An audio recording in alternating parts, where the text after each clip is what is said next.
श्रेयान् स्वधर्मो विगुणः परधर्मात् स्वनुष्ठितात् स्वधर्मे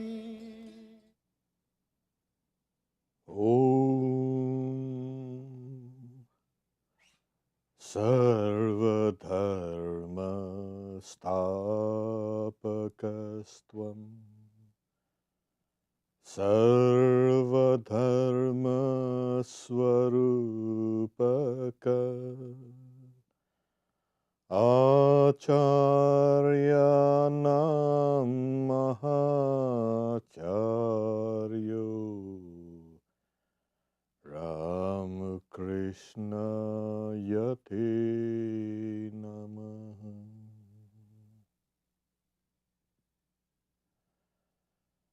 Om, salutations to Ramakrishna. Thou art the teacher of all great teachers. Thou art the establisher of all dharmas. And you are the embodiment of all dharmas. The astounding Gopala's mother. Before we can go into this, let us quietly sit down, close our eyes, and connect with that luminous self within, symbolized like a flame in the deepest recesses of the heart.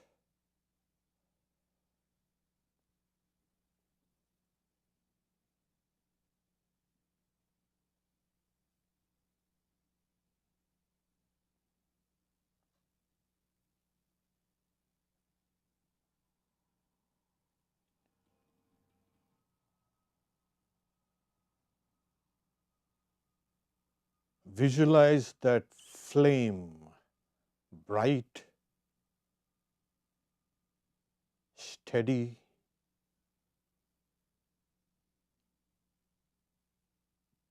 dispelling all darkness of ignorance.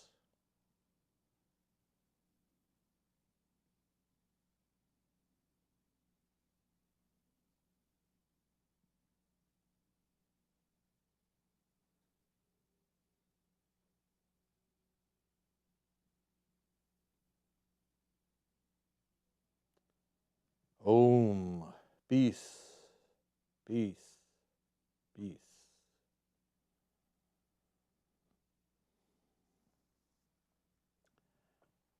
One day, Gopala's mother came to see Sri Ramakrishna, and pointing to her,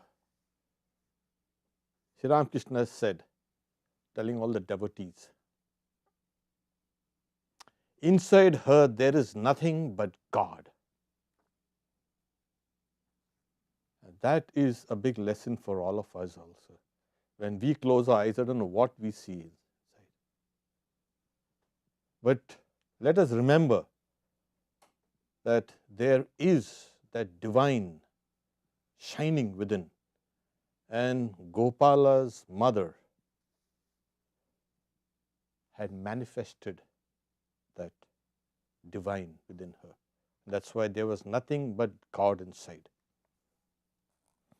Initially, she was mighty confused when she had begun visiting Sri Ramakrishna first. Sri Ramakrishna always say, get me this and cook this and I want to eat this. And she's saying, what is this holy man I've come to? Constantly asking for this food and that food, I'm not going to come to. And somehow she was always drawn back to it.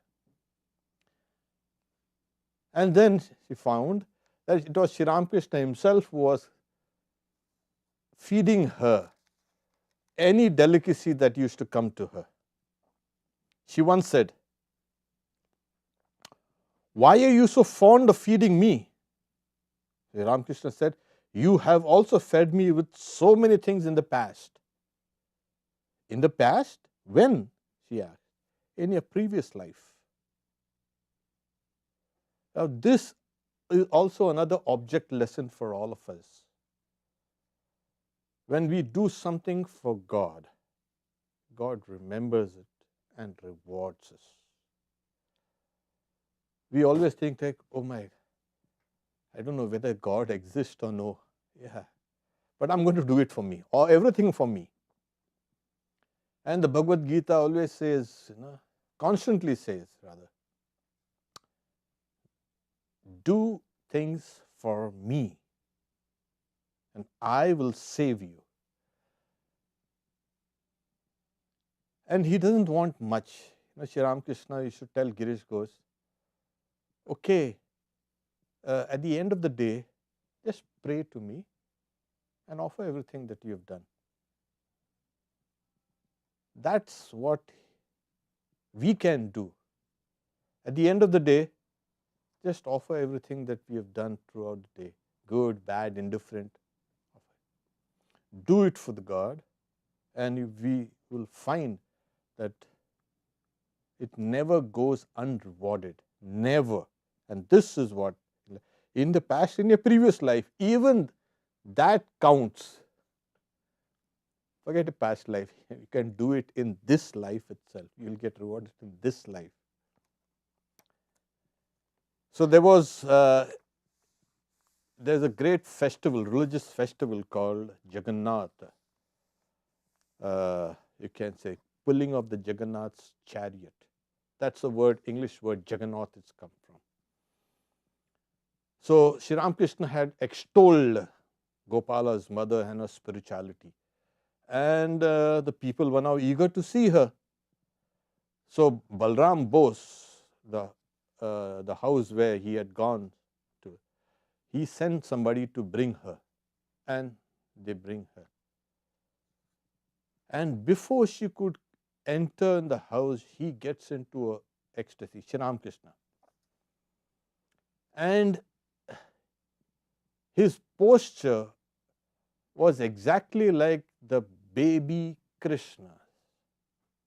And it's a very popular posture.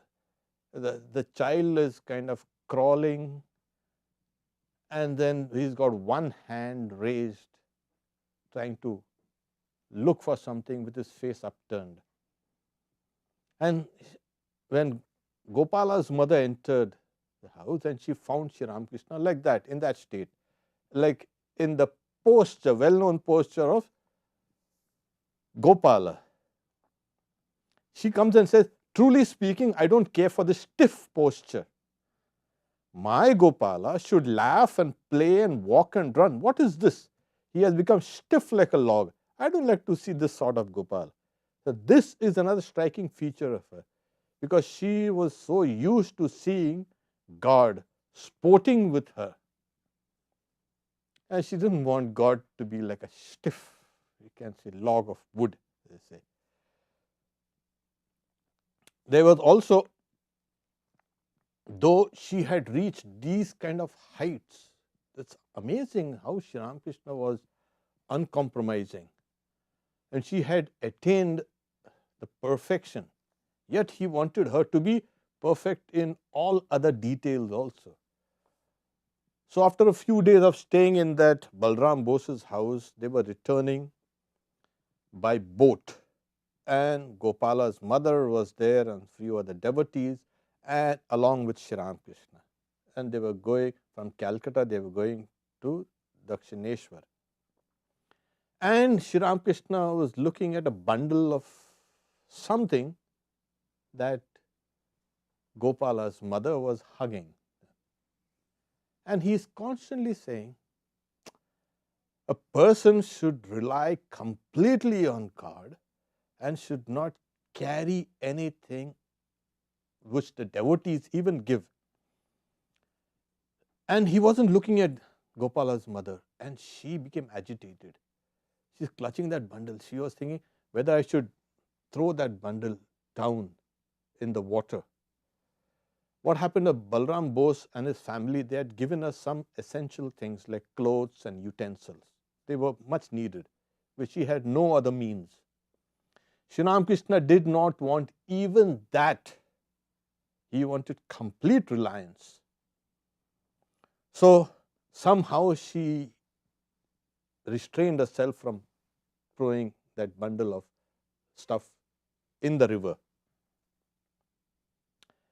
They reached Dakshineshwar, and then Sri Ramakrishna, yet not talking, not looking at her, not talking to her. Then she goes to Holy Mother.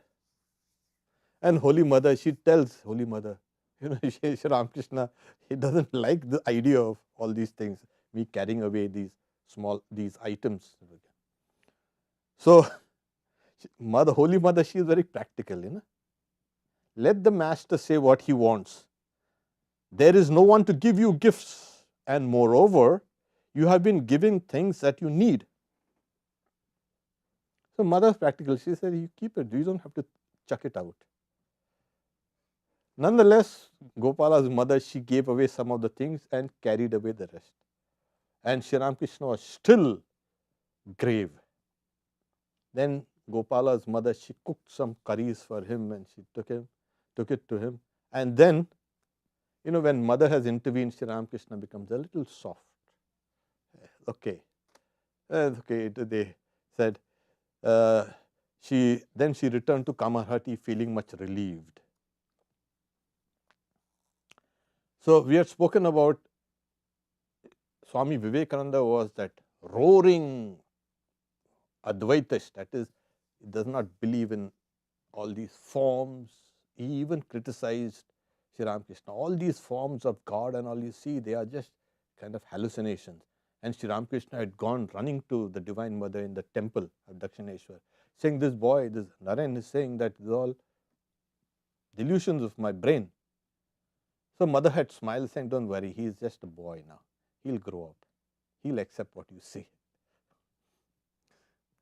And since he was a member of the Brahmo Samaj, that did not permit its members to do any formal worship of images and accept a guru, etc.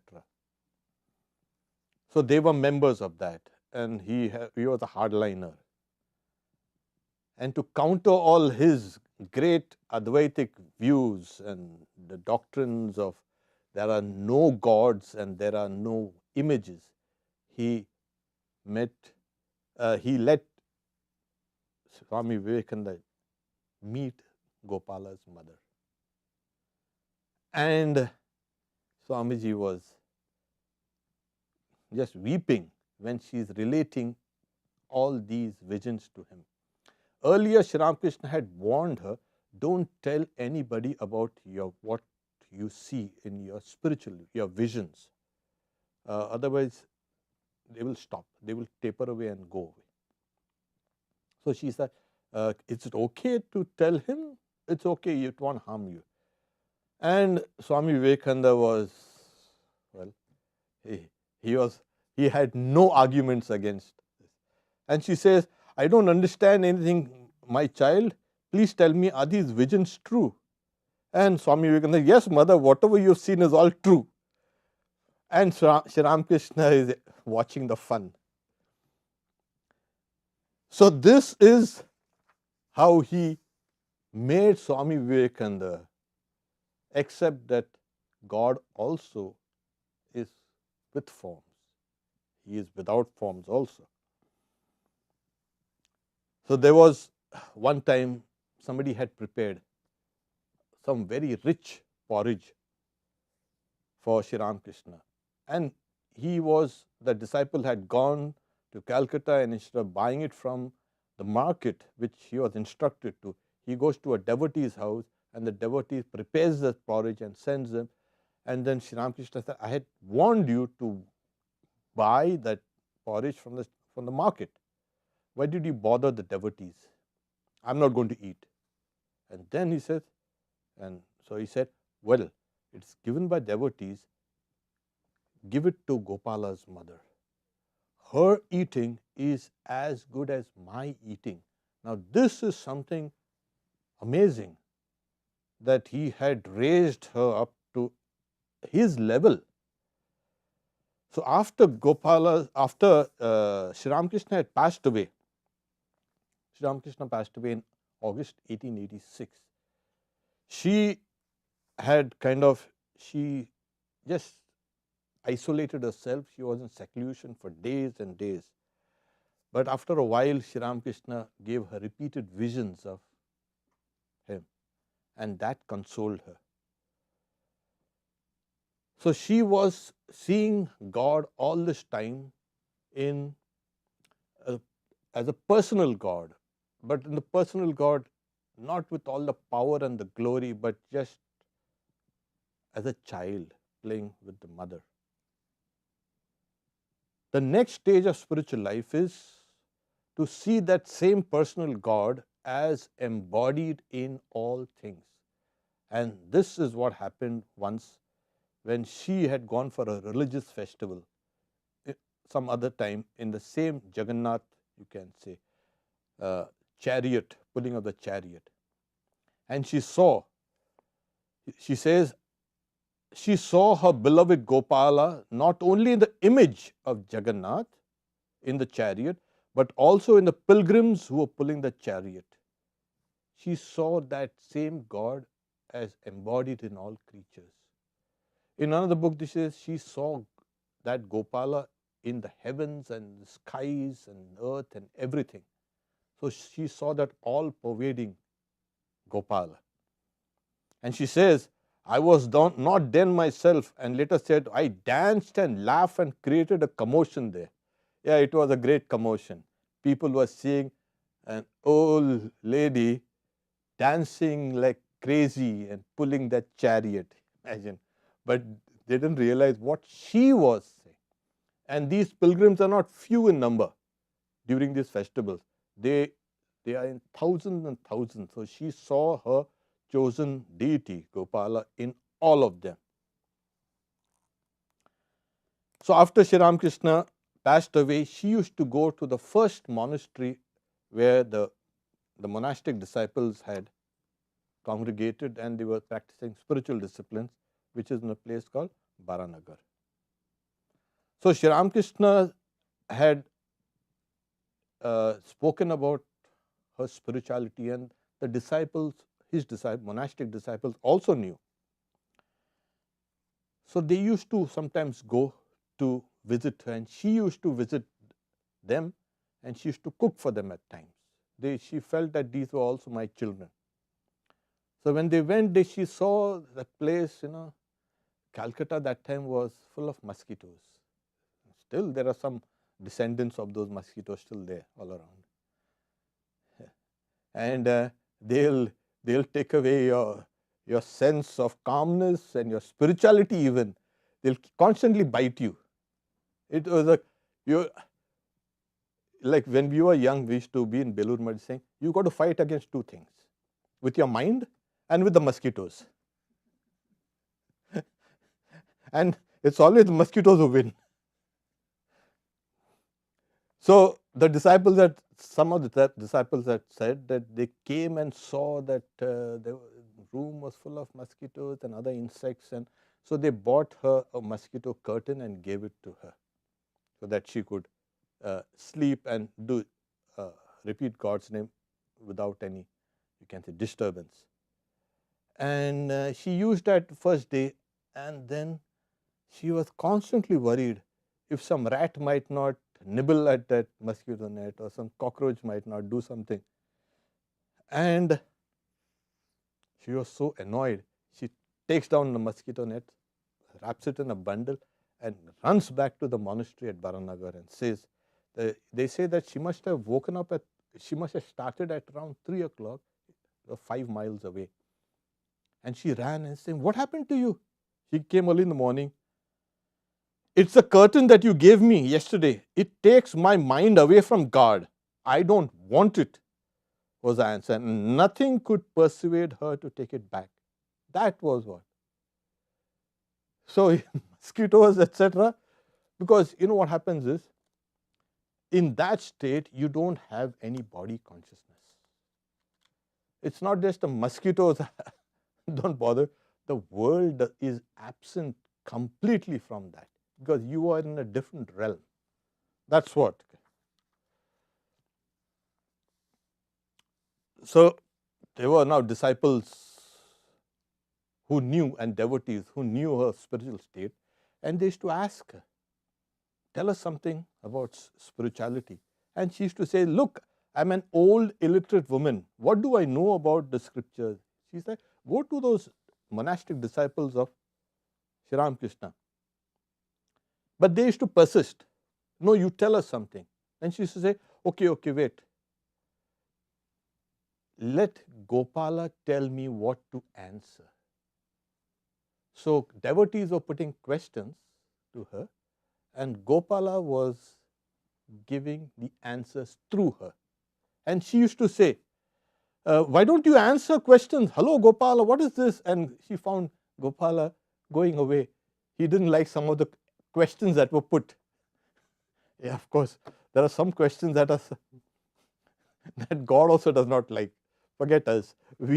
God goes.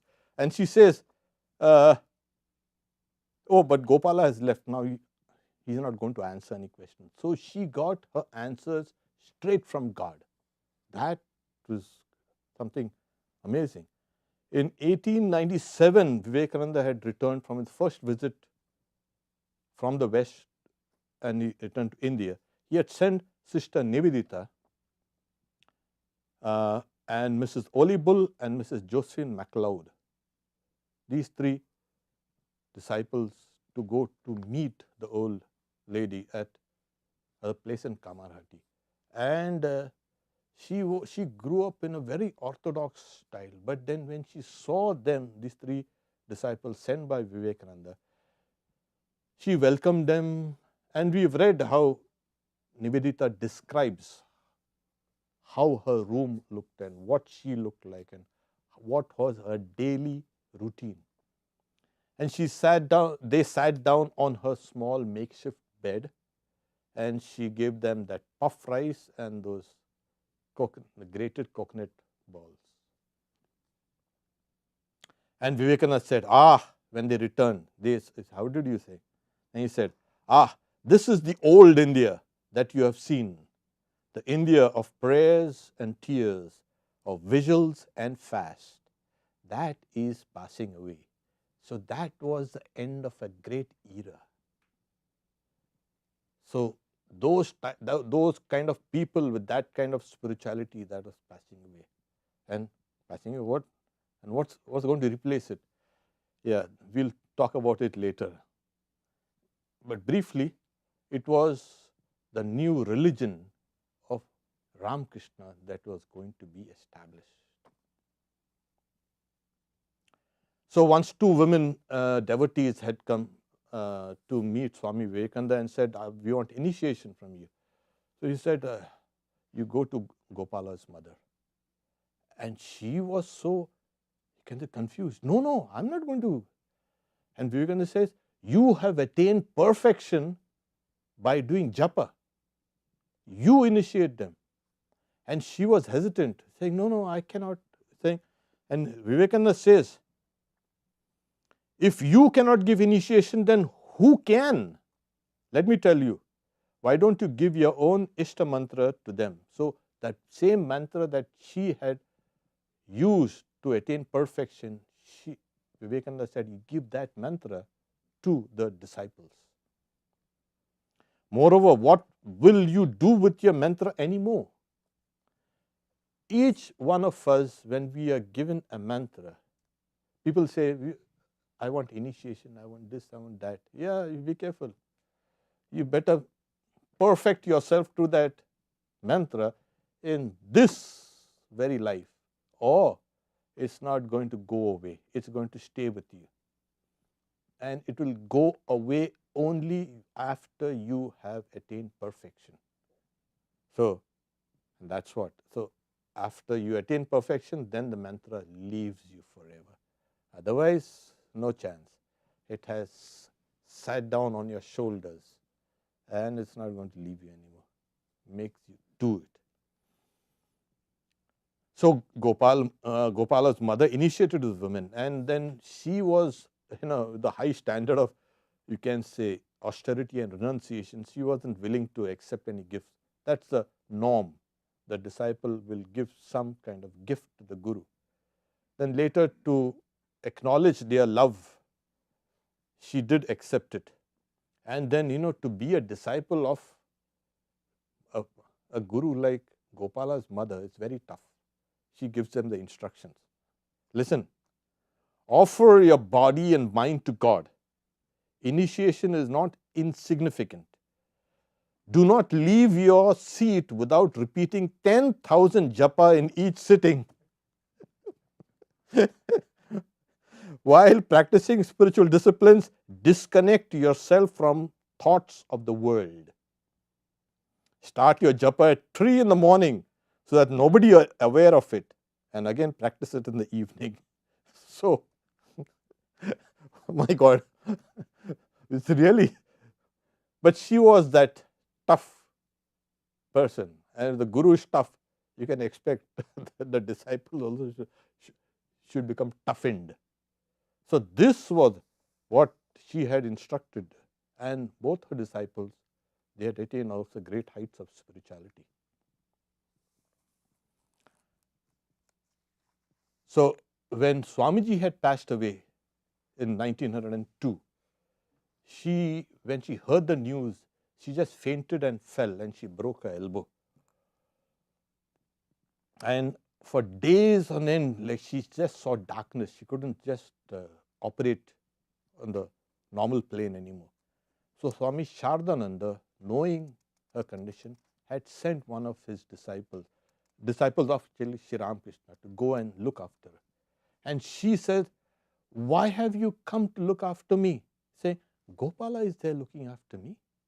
You go. Then she says, "You will have to face a lot of hardship. My Gopala takes care of me. Where will you sleep? You must find a room. They're all under lock and key. You'll have to ask a priest to open one for you. And let me tell you, frankly," she says, "there are some evil spirits around here. You might be frightened," she says. "Whenever you hear strange sounds, repeat your mantra wholeheartedly." That must have frozen the disciple. And at night, the attendant slept opposite Gopala's room, and she heard the sound of heavy, hurried footsteps coming from the roof and a rapping noise at the window. It was quite a test for her. So she was, as you say, she lived alone, but she was never lonely. God was always with her. God as Gopala. And she was reluctant to accept any personal service to herself, saying, "If you want to serve Gopala." When the next year, 1903, she became seriously ill. So Swami Brahmananda sent one of his disciples to look after her. And he was in the same room as Gopala's mother. And she said, "What are you doing talking in the middle of the night?"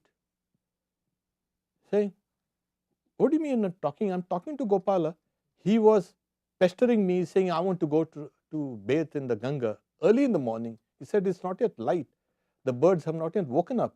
Wait for some time." So she said, I was trying to control his naughtiness. And as Gopala's mother's health grew worse, she was taken to Calcutta. And Nivedita, she had started her school in Calcutta then, at something called a Bospara Lane. She said, I will take in Gopala's mother and serve her at the end. And Nivedita says, I feel thrilled. Say, for I believe that in Gopal's mother is sainthood as great as that of a Paramahansa, a soul fully free. I feel that if I can only worship her enough, blessings will descend on all whom I love through her. Could more be said?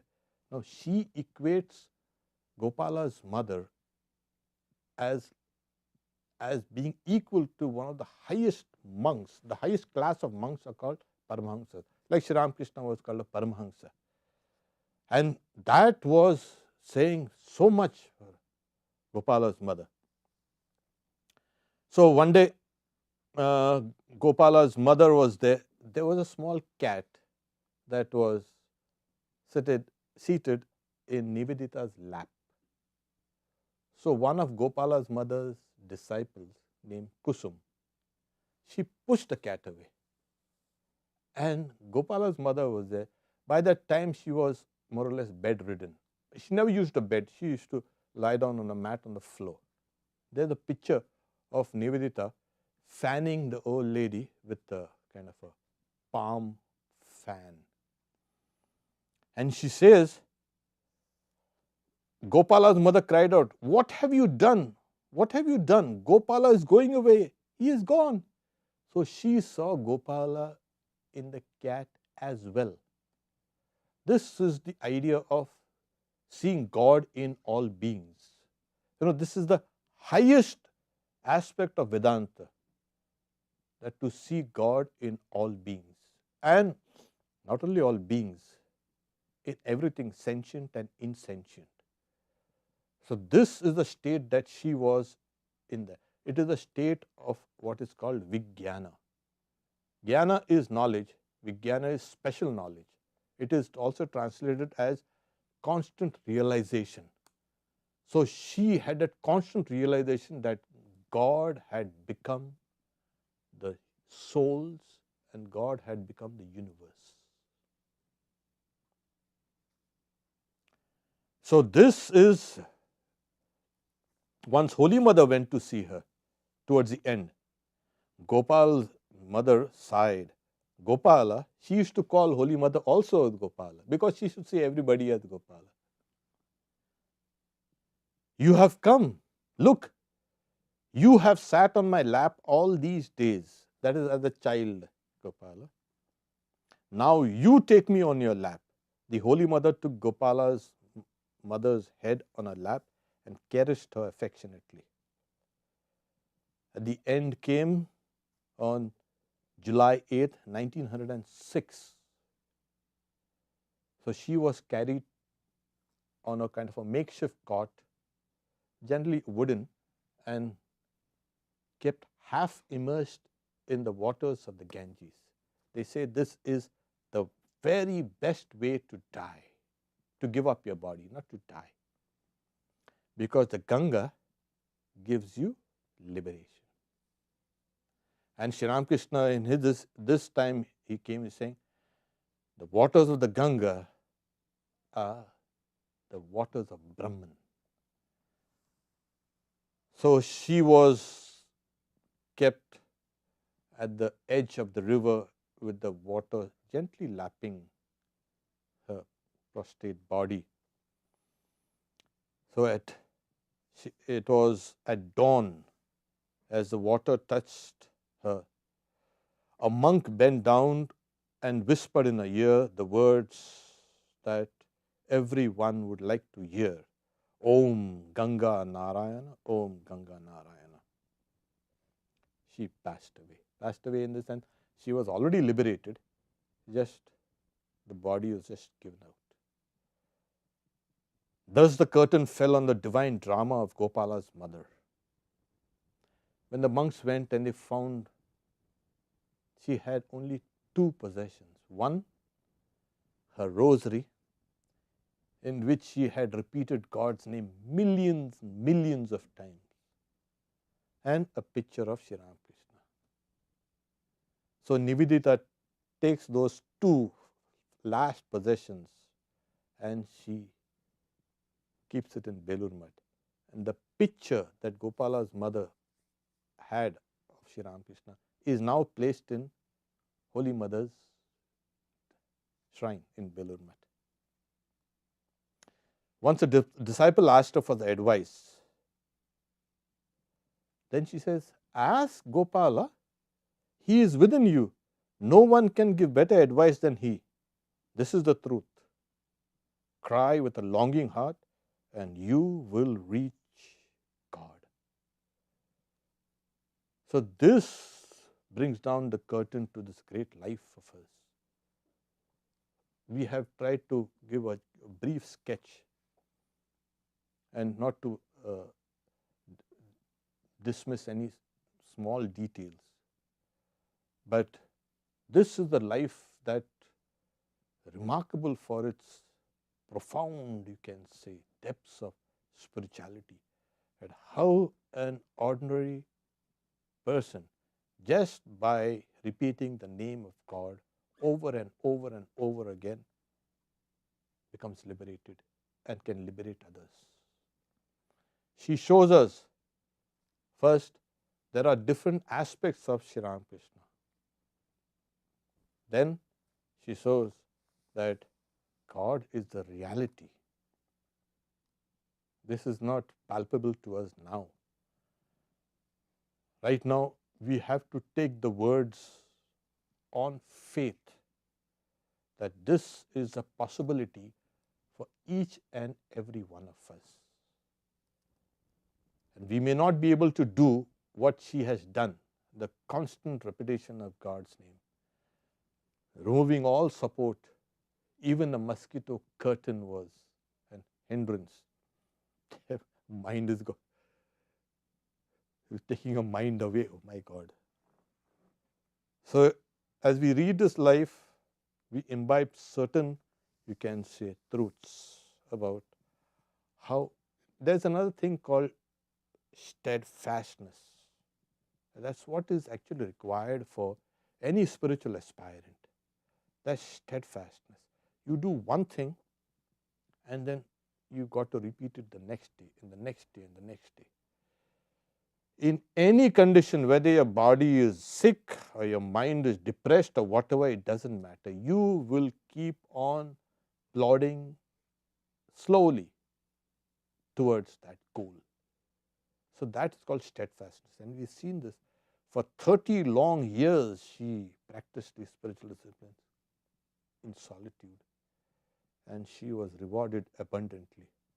And as long as Sri Ramakrishna's name will be there around, her name also will be there. So thus we end this great, astounding life. The first of the monastic, the household disciples of Sri Ramakrishna. Next Friday, we look at another remarkable life, that of Yoginma, Yogendra Mohan Vishwas. Yes, she was also like one of us, simple, just a simple woman who broke all the spiritual barriers and attained the very highest. Om Shanti Shanti Shanti Harihi Om.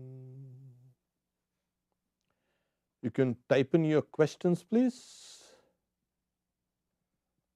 if you have questions. Yeah. I have a question. So in the beginning, you had talked about turning it, like you go through your day, and then at the end, turn it over to Ramakrishna.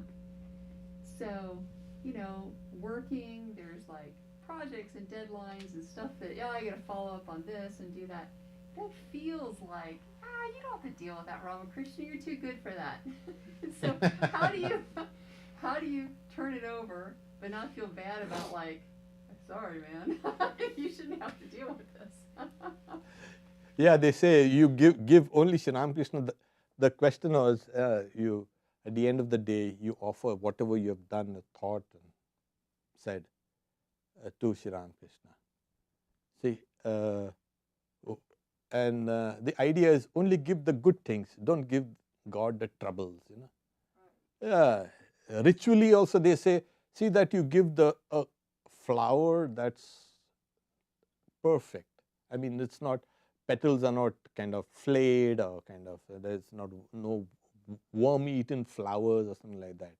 You got to give, see that there's no thorns in it, otherwise you're going to, ritually you have to do that. You need to, but in this incarnation, Sri Ramakrishna has said, give me everything what you have done. Good, bad, that's why I said good, bad or indifferent. And one of the prayers is, I don't know whether whatever I've done is good or bad or indifferent. I give it all unto you. So give it. Even all the deadlines and everything and all the fighting and the shouting, and you give it. what it does is it brings in the idea of a higher self within you, that your lower self is surrendering the fruits of actions to your higher self. So that is the idea. It is the attenuation of your own ego. You will have to work, or you will have to fight, or you will have to do everything. Now Gopala's mother, she was in this state, high state of spirituality, but when she fainted, she broke her elbow. Now that also is there. You don't have to worry. They're saying, oh, God should have cushioned her. Gopala should have cushioned her. Why shouldn't? This is part of life, don't worry. So she was not saying, oh, Gopala, you could have saved me from falling. I broke my elbow. So give it. I read, there's in mythology, when the gods and the demons were churning the ocean of immortality, and then a lot of things are coming out. First, there was some huge kind of toxins that came out. And now they said this poison is going to destroy creation. Now what's going to do? Who's going to counter that? So they called Shiva. Shiva was quietly meditating on Kailash. They brought him down. Hey, we have this problem here. Okay. And he drank that poison. And that's why his throat becomes blue. It's called Nilakanta. So he took the world's poison and saved the world. Saved creation, not the world. So Sri Ramakrishna also, if you see, that he had throat cancer and he had taken people's sins. And he says that I've taken all these things. And so whatever people has done, okay, you give it to him. He's taking care of it. And why not? When you know that God is your very own, feel that God is your very own. It is not somebody who's a stranger or something like that, or somebody who's outside you, an acquaintance. God is not that. God is your very own. And you can share everything with your very own. God, this is what's happening. Okay, take care of this. So they say that between you and God, there should be no secrets. Tell God everything what's happening. And besides, this is His creation. He has made all these deadlines and work schedules and running and fighting and cussing and all these things. Yeah. He is responsible for this thing. You tell him.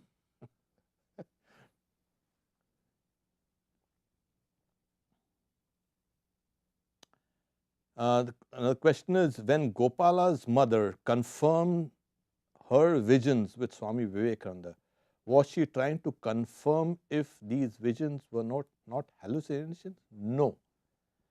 She was not confirming her visions with Swami Vivekananda. She was telling her. And her natural proclivity was, you see, I'm an illiterate woman, I'm poor, I don't know much, but I see these things. Now, when you see these things happening in your life, you don't doubt them. You never, because these visions are more real than what you see. You may doubt the existence of the world, and there's plenty of reasons why you should doubt the existence of the world outside. It cannot be established that it exists as it is. But these visions, when it happens, spiritual visions are real. Swami Vivekananda was under the impression that all these visions and all, they weaken a person, and he used to dismiss Sri Ramakrishna's vision as hallucinations and all. So she was confirming, like, a mother keeps on kind of telling her child, okay, is this okay? Is that okay? So, and Sri Ramakrishna himself had confirmed that your visions are authentic. So that was. Please explain how to conceptualize Gopala in the form of a child playing as all-pervading. You can't conceptualize it. First, you try to see Gopala within you. And as Gopala is realized within you, then you will see Gopala's cosmic form. Otherwise, you might get into some kind of some other form of, you can say, brain disease. Not a brain disease, because Swami Ashokananda, who lived and worked in San Francisco for many years, decades and decades. So he used to say, he used to take Swami Vivekananda's word, do not seek God, see Him. And he tried to see God in each and everything. It's like as if his gaze is penetrating that object, and he could just pull out the veils that are covering, and you could intuit that spirituality behind each and every object. So he was, and he succeeded. He's saying you can see God through just these eyes, not these eyes with open eyes, but with that purified mind. That is difficult. But then he says after 3 days, he's saying, I felt I was going, my mind was going kind of like off. Then he stopped it. But that's a very intense way of it. But remember that he himself had already attained perfection. Yes, he stayed for decades in Northern California. He was responsible for the Olima retreat and for all the Sacramento and the Berkeley centers and all. He was amazing. So he was already perfect, and then he applied this kind of spiritual discipline. But the general principle is try to see God first within you, and then that realization will keep on growing and growing, and then you will see it in its cosmic form. The rest of the things are just thank yous. Okay. Thank you very much. So next Friday we take up another great disciple, householder disciple of the Master, Yogendra Mohini Biswas. Yeah.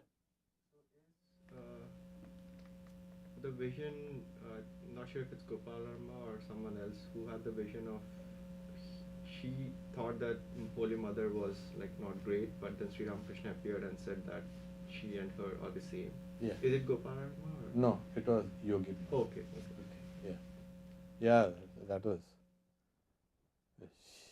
She had another, but this is another type of life. You will see her as involved with so hundreds of things with children and grandchildren and all, but still she rose to that heights.